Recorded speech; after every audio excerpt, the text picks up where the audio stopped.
welcome to Coach's Corner Show. I am your host, Coach Paul Tripoli, along with my guest today on this Saturday, Freddie Robinson, former Alabama defensive back and Indianapolis Colt defensive back. Freddie, man, it's great to see you. Coach Trip, Ed, how are you? Just good to be talking to guys that went through the things that I went through back in the 80s and see us still surviving and moving forward. We survived Al Miller, that's for sure, didn't we? Trust me, that was a lesson to be taught. After that, I think I could do anything. I could have been a Green Beret. It's funny you mentioned that because our teammate, Mike White, right, in 84, our teammate, he went on to become a Navy SEAL. And he put up a picture of Al Miller in his Navy SEAL locker to keep him motivated because he didn't want to go back to Al and say he didn't make it. Wow. Yeah. Is that something? Is that a good story? Oh, I wish I had known that. I was just with Mike at Lenny Patrick's funeral, and he spoke and we chatted. But yeah, great thing. Mike's doing well. So Al Miller definitely made. He put character in us, and absolutely, man. We had a lot of great teammates. We're going to talk about them. Okay, here on Coach's Corner, we always try to inspire and educate the mind to think, the heart to feel, and the body to act. All right, let's start from the beginning. You grew up in Mobile. You went to Davidson High School. You had 3 sisters. And talk about your high school coach and teammates. Did you win any titles there at Davidson? Well, let me correct you. I only had 2 sisters, two sisters and a brother.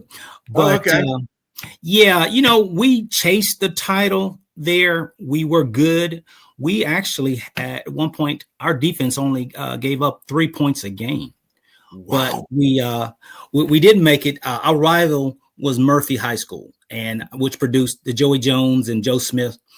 Pat Washington went to Auburn. Those kind of guys. So they really had a lot of talent there. That was the thing I kind of hated about Mobile. There were so many schools with good teams. We beat up on each other. We couldn't get far. But some of the other schools like Enterprise and so forth, where you had one major school, they dominated. So. Wow. All right. Talk about your mom and dad growing up, because your mom and dad still with us. Your dad played football. Did. My father did. And, I had a great combination there. I had a dad who was a disciplinarian, provider, a leader, former athlete himself. He actually turned down a football scholarship because he was the oldest son. His mother was only 13 when she had him. So he came up and really was the house. He has 4 brothers and 5 sisters. So it was a lot of them. And he felt a lot of sense of responsibility. But, mom nurtured me and supported me, and they both did. My dad was, just heavy into sports. I told a story about him, once when Saturday morning when I was headed to a Little League game in the 6th grade, playing ball. And he was so into the game until I ran out the door, jumped in the car and left my mouthpiece, got out to run, grab it and come back. Took too long and he was gone. He left and went to the game, and I had to find a way with my mother to get there to play. So, he was all in. Yeah, he was teaching you a little lesson, discipline and promptness. And, that's a lesson every father should teach and every coach should teach. Yeah. It was great coming up in the area that I came up in. I followed the footsteps of the great Richard Todd, who was from my high school that went on to quarterback at Alabama, Scott Hunter. There were just so many Mobile athletes there, and both football and baseball. My dad actually played with one of the greats, Cleon Jones, who was a Hall of Famer, Major League Baseball for the Mets, New York Mets. Actually, I got a book that he recently wrote, and he's still alive and really leading that community. So it was, just inspired me to want to be great. Mobile hosts the Senior Bowl. So I got to see great guys coming. I met Ozzie Newsome and hung out with him and shook his hand, and Doug Williams and all those guys that came out, that 70s crew. So I was just hungry to try to be one of them and follow in those footsteps. Gosh, and then you go to Alabama, and actually you end up starting in 1984, my senior year. You were a sophomore, and you started along. I think I had 3 sophomores with me. It was Vernon Wilkinson, yeah, Cooper, and Vernon Bridden, Ricky Thomas. I was the senior, We didn't have a great year that year, even though we were super talented. And I'm gonna start naming some names, and I want you to describe shortly each one of these guys in like a sentence. So we're gonna talk about these guys because we were lucky to play with some amazing athletes. I was able to learn from Tommy Wilcox and Jeremiah Castile how to play safety and corner. And you played both too. You played corner and safety. I did. So you started out at corner. Talk about your transition from corner to safety. Well, it was a big transition for me to go because in high school I was a safety, and I only became I had played safety. I played little league. You play offense, defense all over, but only because the line for the free safeties was short. There were only two seniors, and I came up, young guy, and worked my way in, and then I started at Davidson for 3 years. But when I got to Alabama, I'd never really played corner, and Lewis Campbell taught me. He taught me everything. I knew how to backpedal. I laughed because he was just grinding me about backpedaling to the point he told me to backpedal to class. So I'd be backpedaling across, school. I mean, I did it, but it became natural to me. Yeah. And when I train guys now, I actually have them backpedal for a quarter mile around the track, just backpedaling. The muscles just seem to me, and it becomes easy. And to me, that's the foundation of being a corner, being able to backpedal smooth and swift, and then be able to change direction. So, that transition came because I have long legs. Me, I'm 6'2", so my center of gravity and that change direction. But I credit Al Miller to that.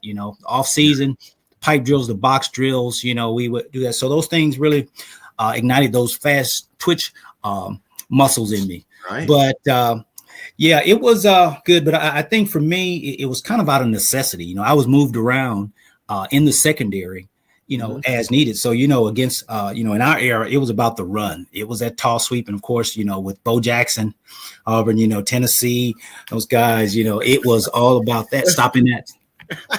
So I did like to hit tackling drills. Yeah. We did do a lot of tackling drills. And we're going to talk about the transition from college to pro. How we thought that college was tougher physically than the pros, and it was. We'll talk about that. Yeah. The transition. Coach Campbell was such a great technical coach, and let's talk about that transition because when I got to the pros, my college coach at Bama, Lewis Campbell, was better than my pro coaches. Oh yeah. And they worked a lot, and we worked a lot harder in college. Talk about your experience in that realm. Well, exactly. I think in college, the mindset of the player, we're a student, we're a kid, and we are sponges, and we do what you say. We don't question it. We don't balk against it. And we do it to the degree that you say it, and I'm sure you went through this, what we all Bama guys know is gut check. Making it through that window. I mean, Coach Campbell had me going to the point where I felt like I was going to collapse. And it was like right at the brink in which you just say, I can't go another step. Then, you got the whistle, you got the water, you got the chance to recover. But he taught us things like leverage, which I really didn't understand. Based on man coverage or zone coverage, having that leverage and keeping it. So when the receiver is running around and they're weaving in, staying on that inside shoulder, so you're there to make the play, to make the break. But staying kind of crouched over. If you're standing straight up, the first thing you have to do is move down in order to move, because you never see anybody shifting gears standing straight up. So I always taught that as my DBs too, man. After that, because you're looking for. Right, you're looking for that level one, folks. There's only 3 level throws: short, medium, and long. So you're looking for that level 1 right away, and then you got to go to level 3, but you got to keep crouched over to react to level 2. Yeah, it's those things that are only a tenth of a second that make the difference, and you don't know those things coming out into college. Most don't. So you have to be taught. Most guys, by the time you're a senior, you have. You've mastered them. The game slows down to me. I remember as a freshman against Vanderbilt, my first starts, man, I was like a jackrabbit. I moved at anything, it's like every time there was a pop or something, you're reacting. But then by the time you become a senior, you're kind of dictating the flow, and Right. you're really trying to bait the offense into doing what they think, the defense that you're Right. showing them. So but when I went to the NFL, it was it was eye opening, and I had the fortune of going in with a former teammate, Chris Good. Chris and I both got drafted to the Colts, so we decided to get an apartment, share an apartment. It was kind of crazy because we both had the same car. We got these. He got a black one, I got a white one. We were just like that, but having to doing it with him, going to practice and knowing each other. But he and I were like, we were like jackrabbits around, and we had the Alabama practice tradition. When you come out the tunnel at Bama, you hit it, you're jogging, you move from station to station, you knelt, you did not sit. And that's how we were programmed. But this was showing up the vets. Those guys were, used to that slow pace, and they corralled us one day, and they slammed us about 10 guys. They circled us up, and they said, "You guys got to slow down. We don't move like that here." It just wasn't the veteran DBs. It was all the veterans getting on you guys, huh? Oh, yeah. Yeah, it was. We just, So, we were just built that way. And I think that really showed in the Alabama pride. Like me, the first time I saw the guys, fourth quarter, you throw up those four fingers, that meant, hey, we're ready. We have trained. We are ready to go. And what really stood out to me was against Florida Gators. We heard so much about the swamp and the heat and all that. We get down there. We're not tired. Those guys, they're getting cramps and they're dying, and we just, walk through the swamp. So, I really credit Alabama for everything that was, taught. And, I think Coach Bryant brought that work ethic. And the high standard. Standard. When you're tired, when you're down, are you still able to perform, be disciplined, not make mistakes? Right. As a lesson taught. All right, so I got to bring this up because we talked about it earlier when we had a technical difficulty. But we played against Bo Jackson. We played against him a few times. 1984, we're beating them 17-15. They drive down and they line up for a 43-yard field goal. And you and I were back and forth on who should rush. And I was the captain my last game at Alabama, and I'm like, "No, Freddie, I'm rushing." I almost got it, but he pulled it left, so I thought I might have had something to do with it. But if he'd have made it, I don't know if I could have looked you in the face, man. I don't know, brother. Remember that. I remember it well. That's the tradition. We all want to make the play, right? But I guess it goes back to our freshman year when we come in, and as freshmen, all of the seniors get us one night and they take us in and indoctrinate us, and we know our place. So the protocol, the upperclassmen and that. So I was like, "Hey, buddy, you're a captain. Go get it." So just so glad that worked out for us. But all right, let's jump ahead to 85 Iron Bowl. I was gone. But you were a junior, and Van Tiffen kicks the long field goal to win it. Talk a little bit about that game. That game was so crazy. It was back and forth, and that's how all the Iron Bowls are. 1 minute, you're on top. It swings. It is such an intense game. Yeah. From the opening kickoff, every play. And one play I remember specifically was Bo Jackson involved him. And I hate to throw my guy under the bus. So Sammy Hood, I love Sammy, but I was moved to safety, and Sammy was a corner, and we were playing cover 2, and he was rolled up. He was up at the line, and all week we practiced. Sammy comes up, makes him come in the channel, and I meet him there in the hole. Well, Bo decided, the heck with that. He decided to go outside. He took his left forearm and he gave Sammy a shiver. And Sammy was over in the Gatorade, and now I'm turning and I'm chasing Bo. And I get there and I dive, and I think I got his thigh, and I grab it, and he, strong thighs of his just break loose. So I'm upside down looking over my head. I'm watching him going 75 yards up the sideline and just praying the backside can touch him, And then, brutal, wasn't he? Oh my God. I remember tackle him one-on-one, and a friend of mine, my teammate, reminded me of that, and I was like, oh my gosh, he was a brute. We beat him twice, both that year. That was his junior year. All right, then your senior year. What was the highlight of your senior year in '86? The highlight of my senior year was beating Tennessee. And we lost all those years. Yeah, we had so many rivalries. Every week was a big one, and I really liked the way the coaches prepared us. Coach Donahue was a big Tennessee guy. We had the Vols coming out of the hedges, and attacking us while practicing and all that. And then LSU, we'd have the Tiger roar and all that. But beating those guys, had a great quarterback in the name of Tony Robinson. Yeah, and. They kept those speedsters, for a DB, it was an extra challenge to play Tennessee because, Willie Galt and all those track guys, and you could be out there as a corner. Willie Galt and all those guys. Yeah. You could be out there on an island, man. And those guys. You better turn it 4 yards instead of 3 with those guys. Yeah. Beating those guys. All right. So you get drafted by the Colts. And Chris was also drafted in the same year by the Colts.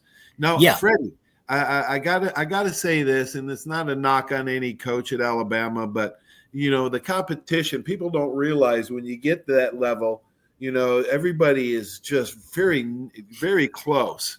And I don't know how I got my chance to play, but Chris started one game at Alabama and then like 7 years for the Colts. Yeah. Think about the underestimating that he went through and the grind that how did they draft him after only one start? Where did you and him get drafted by the Colts? Well, so I was drafted in the 6th round, and Chris, I think Chris was in the 8th round. They had 12 rounds back then. I wasn't surprised because Chris was a great athlete if you saw him, but Chris started out as a running back, and for some reason he didn't sign with Alabama as a freshman. He went to the University of North Alabama. He came the next year when his brother Kerry came, and Chris was there grinding on. And we had an influx when we had great DBs who were walk-ons on the team who earned their weapon. Chris did that, but Chris is one heck of an athlete. I watched him during the pro combine workouts. His flexibility, his agility, and his speed. We're real quick. We're really quick. Trust me, everyone with the last name Good, those guys can run. I mean, they can run like deer. You better not underestimate any Good, man. Let me tell you. Why isn't ESPN doing a 30 for 30 on that family? They 4 of them starred, and then their cousin who lived with them for a little while, Antonio Langham. Came up to be best. Oh yeah, man! It's something in that Town Creek water, man. I need to go up there and get baptized. Oh my gosh! Yeah. All right, so you played. Listen, I'm going to name some teammates, and you describe them real quick. Cornelius Bennett, Biscuit. Oh man, Cornelius, just awesome. I mean, he was like the Bo Jackson of defense. Guy with the size and speed and athleticism. Yeah, man. That's a good way to. All right, Mike Shula. Shula was a leader. Calm, great guy. Would give you anything that you asked for. But I really like the calmness. That Georgia game was the epitome of him. Yeah. Yeah, very poised. Smart, too. Todd Richardson, my homie from Liverpool, that took my number 23 when I left.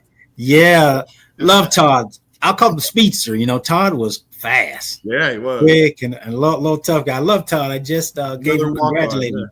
Yeah. All right, Ricky Thomas. The general. I like Ricky. Ricky, he inspired and he was strong. He was a strong safety, the definition of strong safety. Yeah, he was. All right. Did you play? You played with, because 87, I played against you guys in 87, the last game of the year, and I got Dickerson for a 3-yard loss on the first play of the game. And I got up and Freddie, I was doing this. I was hyperventilating after the first play, man. From scrimmage. Yeah. But talk about Eric Dickerson. Another one of the great backs. I got to be teammates. I was a teammate of Bo Jackson in the high school All-Star game, so I was glad of that. But the Bo, Herschel, Eric was a great guy, smooth, but Eric, he was just smooth. He's like a Cadillac, Yeah, and he gets that Hail stride. Sanders, yeah. Yeah, I love that SMU Mustang logo on his helmet, because that's how he was. That's how he ran, man. And he was a thoroughbred for sure. All yeah. right, let's say Derek Thomas. DT was, Is that picture behind you, DT? An igniter? No, that's Wayne Davis. Oh, that's Wayne Davis. That's right. Yeah, Davis. You probably. Yep. So I'm on the other side. That's against Georgia Tech. So he's making that tackle. Wayne D. He was a great backer too. But DT just, oh man, what he could do off of that edge rush, man, and so quick in one game. Yeah. Oh man, that guy was oh man.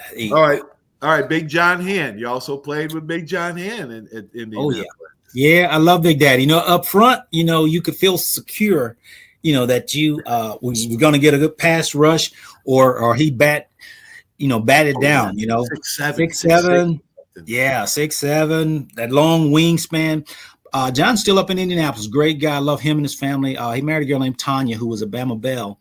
So love that family. They're still up there, huh? Yeah, doing well. Love to see him. What line of work did you get in after football? So after football, I decided to stay in Indianapolis. I had 4 knee surgeries, trying to get this thing repaired. So I figured, as far as rehab, I wanted to be near my surgeon and my rehab team. I used to have dreams that I would be able to play again, but the extent of my injury was just too risky. But I went into engineering, which was my degree from Alabama. I chose electrical, but I really work more in network communications, microwave systems and so forth. So I started working for AT&T. Did 24 years with those guys. Wow. So I still dabble in that field for a state agency here in Georgia, but I consider myself kind of semi-retired. It does not require a lot. So putting in infrastructure and data, that was my thing. What did you learn from your football years, college and pro, that helped you at AT&T become a success? Really, leadership. Getting that from Coach Brian and the coaches about showing up early, setting a game plan. So I rose to a director, leading a team and really showing him it was about more than the technology, but it was about how to provide great service, customer service, pride in what you deliver, pride in whatever you were responsible for. Absolutely, Freddie. It's even in business, it's not about the X's and O's, the wires and the hose. It's about the Johnnies and the Joes. So that served you well, my friend. That's awesome. Yeah, never retire, man. I'm never going to retire. I'm always going to do my show. I stopped grinding in sales for 35 years, but I'm never going to fully retire. Let me give a lot of credit to one individual. I'm sure you know him well, Sylvester Croom. Yes. And really grew to love that guy. But, on Sundays after our game, I would go to church with and because of him. His father had been our chaplain for years. But having that balance, really learning about being a man outside of football, so that the whole character came there. So, we took pride in how we presented ourselves. I really enjoyed the time that we, under Coach Bryant, we went places with a coat and tie on, and we had, fresh, neat cuts. I mean, everyone knew us for that and for that discipline. So, I just appreciate everything that I gained from the University of Alabama, the coaching staff, and men that cared about us as young men and not just, what we did on the football field. Yeah, absolutely did. I'm glad you had a shout out to Coach Croom. I love all those guys, man. Without those guys, we would have never made it without those guys. The standard that they set. And it's really a beautiful thing. Freddie, thanks so much for being on the show, man. So proud of you. You always had a great disposition when I played with you, man. Always that smile. And we got things done. I'll see you at the Coach Campbell reunion, hopefully. Looking forward. End of May is what I'm hearing, so I plan to be there. Yeah, me too, Freddie. All right, buddy. Godspeed. Love you, man. Thank you. Love you too. Take care, Trip. See you, buddy. Bye. Wow, that was awesome. Freddie Robinson, my teammate, great person, great family man, and learned a lot and became a success. So proud of him. Thanks for watching the show. Hope you learn a little bit. Stay tuned for these important messages. Without our great sponsors, Coach's Corner just wouldn't be possible. Thank God for them. Have a great one, everyone. So long. There's a reason why Hill Kelly in Pensacola is the #1 selling Chrysler Dodge Jeep Ram dealer between Jacksonville and New Orleans. While other dealers have taken advantage of a competitive market with higher prices, Hill Kelly has discounted prices to the lowest of the year. And Hill Kelly in Pensacola won't surprise you with excessive charges beyond the selling price. Come see why people from Milton, Pace, Foley, Bay Minette, Daphne, Gulf Shores, Mobile, and beyond are driving to Hill Kelly in Pensacola to buy their next new Chrysler, Dodge, Jeep, or Ram. At Hill Kelly, the bottom line price and your satisfaction are what really matter. So before you sign, check the bottom line and make the trip to Hill Kelly in Pensacola to see what true local ownership can do for you. At Hill Kelly Chrysler, Dodge, Jeep, Ram, Highway 29 in Car City, Pensacola. Or shop online 24/7 at hillkellydodge.com. When it comes to bottom line pricing, nobody beats a Hill Kelly deal. Nobody. That's you trying to fix the plumbing yourself to save a few bucks. Doing things yourself doesn't always end well. The same goes for insurance. That's why Auto Owners works with local independent agents who tailor coverage to meet your needs and offer discounts for life, home, car, and business insurance. Because sometimes you need a professional to get the job done right. That's simple human sense. Are you riding around in a filthy vehicle? Dirty car no more. Visit Ronnie's Car Wash today to get it shining in no time. They have 3 convenient locations with another coming soon. The unlimited monthly wash packages start as low as $14.95 per month with free vacuums, multi-purpose spray, and towels. Visit them in Gulf Breeze, Navarre, Fort Walton, and soon Crestview. Don't wait. Wash today. Be sure to see Ronnie's Car Wash on Facebook to see the latest specials and discounts. You'll be riding and shining in no time. 75 years of service in high tech today. It's Pensacola Glass Company at 433-8348. High tech is a term often applied to advanced services and products in today's marketplace. And today, glass is much more than a simple painted brittle, see-through stuff we hit baseballs through when we were kids. Glass is now a product with unique flexibility in both performance and application. And Pensacola Glass Company is growing right along. That's Pensacola Glass Company at 433-8348.